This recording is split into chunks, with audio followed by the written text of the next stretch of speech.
me llama la atención que parece que siempre la dicotomía es autoritarismo contra democracia. Llaman autoritario a un gobierno que ganó en las urnas el poder ejecutivo, el poder legislativo y por tanto podrá actuar.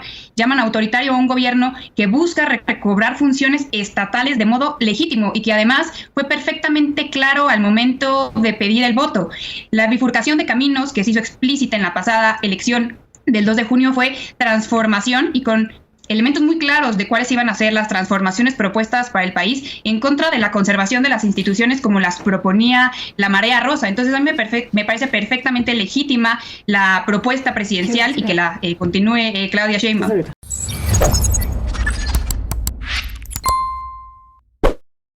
Un saludo para los pregoneros, de todo mi corazón.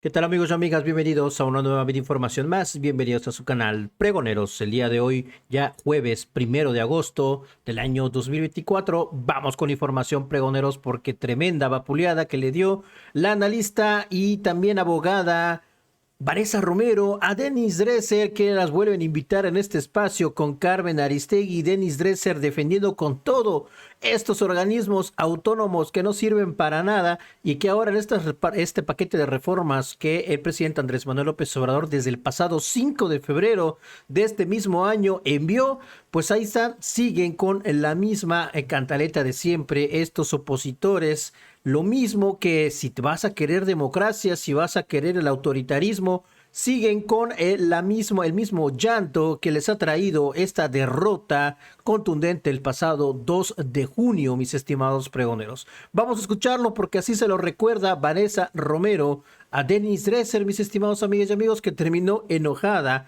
en esta mesa de debate. Vamos a escucharlo. Denise, arranquemos con el tema órganos autónomos del gobierno del Estado mexicano. Me parece que legislar su extinción forma parte de una estrategia deliberada de desmantelamiento institucional, con el claro objetivo de recentralizar el poder en manos del presidente y del Poder Ejecutivo. Creo que esto va a tener consecuencias negativas de largo plazo para los ciudadanos, para los consumidores, para la competencia económica, la transparencia gubernamental y toda una serie de derechos que esos órganos protegían imperfectamente en el pasado, problemáticamente, no, y siguen protegiendo hasta la fecha.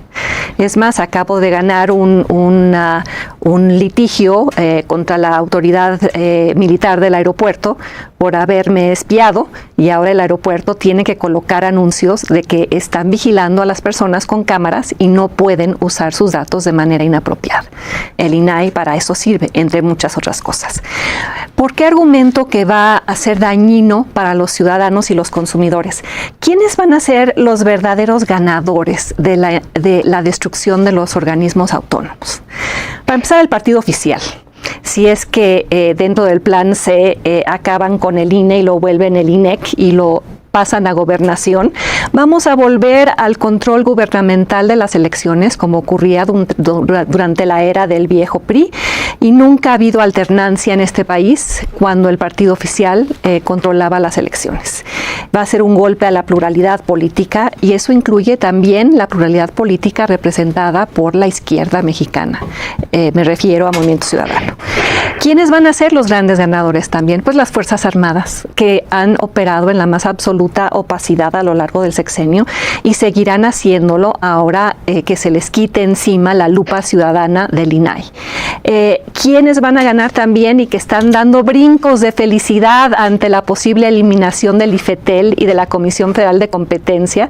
Los oligarcas de este país, que no quieren ser regulados, que trataban de controlar la regulación y de que siempre hubiera resoluciones favorables a ellos. Ahora van a poder proseguir sin ninguna contención con las viejas políticas de extracción de rentas y de sobrecostos, ante el hecho de que no van a tener ninguna contención como la que débilmente trataban de ejercer el IFETEL y la COFESE. ¿Quiénes van a perder también? Pues los ciudadanos con derecho a saber cómo funciona la política social. El Coneval, ¿para qué se crea? Para que la política social pueda ser evaluada. Y es el propio Coneval el que revela cómo es que los programas sociales de este gobierno sí han disminuido la pobreza por ingreso, pero también han aumentado la pobreza extrema. No se puede corregir lo que no se puede medir, lo que no se puede evaluar, y lo mismo sucedería en el ámbito de la educación. Entonces, gana el oficialismo, gana el militarismo, gana el capitalismo de cuates con esteroides, gana la opacidad. ¿Y quiénes pierden? Para empezar, pierden los consumidores, quienes dicen que los órganos regulatorios autónomos jamás han hecho nada por los consumidores. Pues no se acuerdan que hace 15 años pagábamos tarifas exorbitantes de telefonía celular porque había un jugador casi monopólico en ese mercado, que era Carlos Slim Telmex. Primero quisiera dejar claro al auditorio que no todos los órganos que se propone desaparecer a partir de la reforma presidencial enviada al Congreso de la Unión el pasado 5 de febrero son órganos autónomos. Y aquí lo explico en términos muy sencillos para no enredarnos. La administración pública en México se divide en términos simples en 4 categorías. Los órganos centralizados, los desconcentrados, los descentralizados y finalmente los órganos autónomos. Les pongo ejemplos para que sea una explicación más práctica y menos teórica. Los centralizados son básicamente las secretarías de Estado, por ejemplo, la Secretaría de Hacienda y Crédito Público. Los desconcentrados son órganos que realizan alguna función especializada en favor de un centralizado, por ejemplo, el SAT, que presta un servicio más técnico en favor de un centralizado, que es la Secretaría de Hacienda y Crédito Público. Después tenemos los descentralizados, que son órganos que tienen cierta independencia, pero dependen del órgano central y se encargan de áreas prioritarias. Por ejemplo, pensemos en la CONAPRED. Pues ahí llevamos las primeras 3 categorías de la administración pública en México. La cuarta categoría, y digamos que es la más reciente, es la más moderna en nuestra historia constitucional, son los órganos constitucionalmente autónomos, que como su nombre lo dice, para obtener su autonomía y plena independencia del poder público se requiere una reforma constitucional. Estos órganos constitucionalmente autónomos se crean siguiendo los ejemplos de los bancos centrales en todo el mundo, que, como sabemos, suelen ser autónomos, como el Banco de México. Así, en tiempos de Salinas, en tiempos de Cedillo, empezamos a ver otros órganos autónomos. Se le otorga la autonomía al INE, a la Comisión Nacional de Derechos Humanos.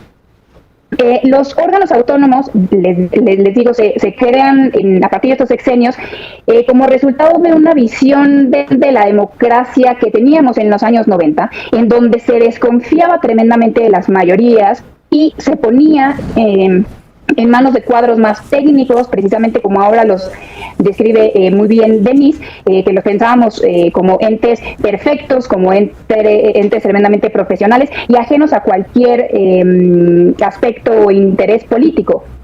El problema, y si bien es cierto que han tenido muchos aciertos en términos históricos en favor en protección de derechos, es que muchos organismos constitucionalmente autónomos terminaron cooptados por los agentes económicos que debían regular y fueron botín político que se repartió entre los partidos políticos. Los oligarcas de este país, de los que habla Denise, hoy no están sino felices con los órganos constitucionalmente autónomos porque los controlan en términos materiales. Son ellos los que controlan en buena medida, además de los operadores, como los grandes despachos de abogados que controlan las resoluciones de estos organismos, los que determinan el resultado final de sus políticas en favor de la población.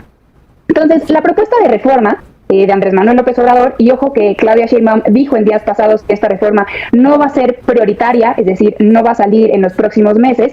Las reformas prioritarias, lo ha hecho en incontables ocasiones, son las que tienen que ver con programas sociales y la reforma judicial, y seguramente la reforma de los órganos autónomos estará sujeta a estos foros de discusión, al igual que como hoy estamos viendo con la reforma judicial. Pero bueno, la propuesta es desaparecer 3 órganos autónomos, un centralizado y 4 descentralizados. Para no hacernos bolas y de todos modos poner la nota en los órganos que son más sensibles en términos de la reforma, voy a referirme únicamente a los 3 órganos autónomos que se propone desaparecer. 2 son reguladores, es la Comisión Federal de Competencia, el Instituto Federal de Telecomunicaciones y por último el INAI, que básicamente protege las funciones de transparencia y protección de datos personales. Aquí tenemos que decir, y creo que este es el error más común en el análisis que se hace del dictamen de la reforma, es que la desaparición del órgano no importa la desaparición de la función. La propuesta de reforma constitucional señala con absoluta precisión a qué dependencia van a ir a parar las funciones de cada uno de estos órganos. Por ejemplo, las facultades de la COFESE, de la Comisión de Competencia Económica, irán a la Secretaría de Economía. Las facultades del Instituto Federal de Telecomunicaciones irán a la Secretaría de Comunicaciones y Transportes. Importante aclarar que la reforma constitucional no importa pasar al INE, a la Secretaría de Gobernación. Yo no sé de dónde ha salido esa conclusión, lo he visto en varios espacios de opinión. La propuesta de reforma de organismos constitucionalmente autónomos no prevé al INE. La propuesta de reforma electoral, también enviada al Congreso por Andrés Manuel el 5 de febrero, en su página 35 señala con absoluta claridad que el Instituto Nacional de Elecciones y Consultas, el nuevo nombre que se le quiere dar al INE, será un organismo público autónomo. 2, la Comisión Nacional de Derechos Humanos tampoco está en el banquillo, no hay una propuesta para desaparecerla. Y por último, la Coneval, el organismo al que hacía referencia a Denise, que hoy, por cierto, no es autónomo, la propuesta es enviar sus funciones al INEGI. El INEGI también es un organismo autónomo y no se propone su modificación. Entonces, digamos que el Coneval, después de esta propuesta de reforma, queda mucho mejor parada. Dicho eso, hay órganos autónomos, que en mi opinión deben continuar siendo autónomos por la absoluta importancia de la función que realizan y porque su independencia, su autonomía del poder central, digamos, del Ejecutivo, es vital para su funcionamiento. Ahí yo pondría al INE, ahí yo pondría a la CNDH, ahí yo pondría al INEGI, al Banco de México. Ninguno de esos puede dejar de ser autónomo y ninguno de esos hoy está en la mira. El INAI, en mi opinión, por lo que hace las obligaciones de transparencia, yo considero que debería seguir siendo autónomo del poder central para garantizar su autonomía técnica y de función. Ojo que esto no implica que se quede como un organismo constitucionalmente autónomo. Hay otras formas, hay otras figuras jurídicas como los órganos descentralizados, como les mencionaba al inicio, el CONAPRED, que pueden garantizar que el organismo tenga funciones técnicas autónomas, un presupuesto autónomo, funcionarios autónomos, sin llegar nuevamente a esta pulverización del Estado mexicano, que fue finalmente en lo que terminamos con la proliferación de los órganos constitucionalmente autónomos a partir de los 90. Yo creo que el resto de las funciones sí pueden ser absorbidas por el aparato estatal de COFESE y del Instituto Federal de Telecomunicaciones. Y por último, añado un poco para salirnos de esta discusión caricaturizada entre democracia contra autoritarismo, porque francamente me parece pues que simplificamos demasiado la conversación cuando decimos que cualquiera que no defienda los órganos constitucionalmente autónomos pues está a favor del autoritarismo.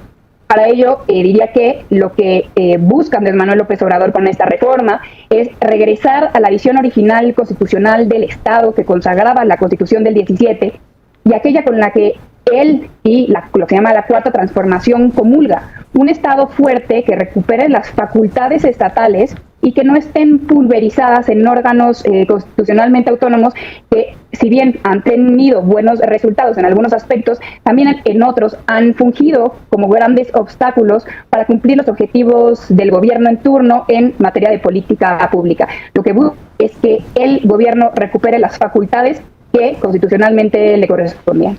Agregado que querías hacer, Denise, al tema de órganos. Sí. Le rebato a Vanessa, haré una defensa hoy y siempre de órganos creados precisamente por la desconfianza en las mayorías. Creo que aún en democracias hay que tener desconfianza del poder que abusa y esas instituciones que hoy se busca absorber dentro del gobierno dominado por la 4T o instituciones que se busca de plano destruir o que el gobierno asuma sus funciones.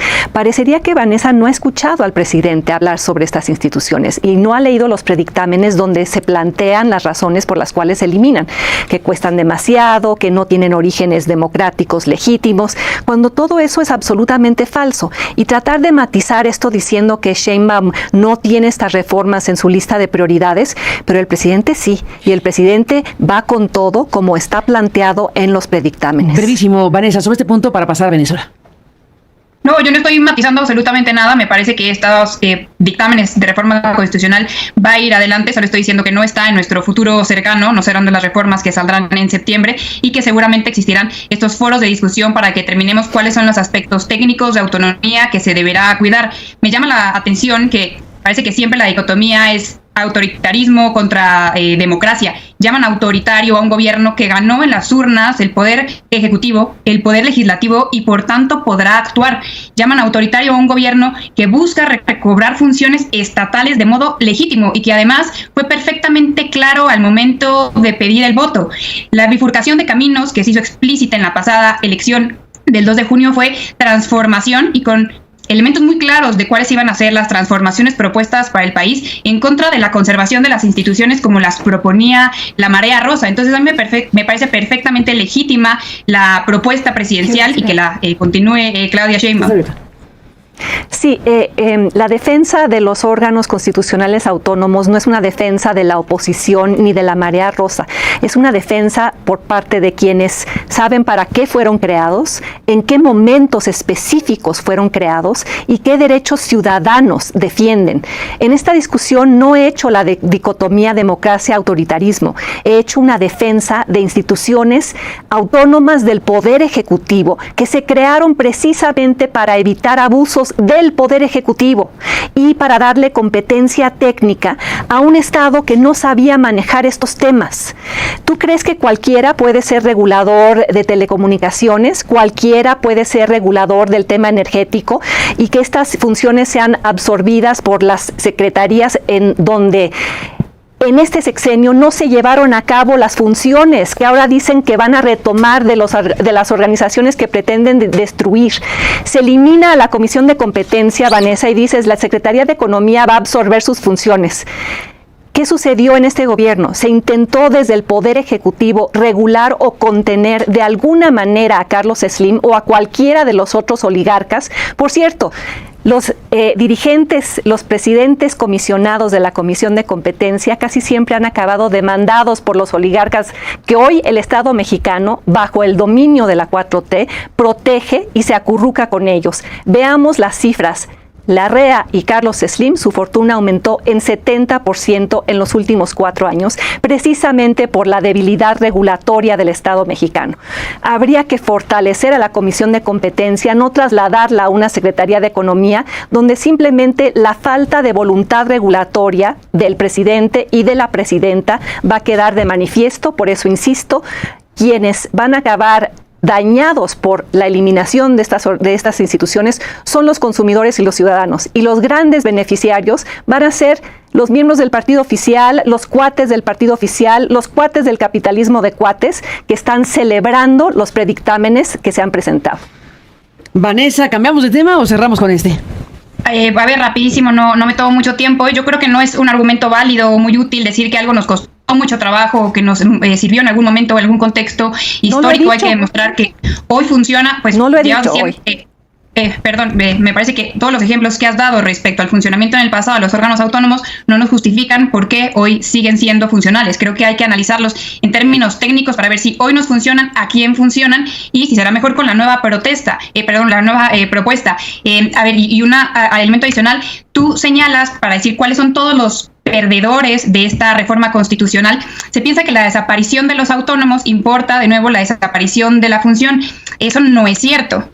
Yo me pregunto, y deberíamos todos preguntarnos, si necesitamos un órgano constitucionalmente autónomo para proteger absolutamente todos los derechos que nos parecen relevantes. Necesitamos que la Conagua sea autónoma para funcionar, que el Infonavit sea autónomo para que se nos garantice el derecho a la vivienda.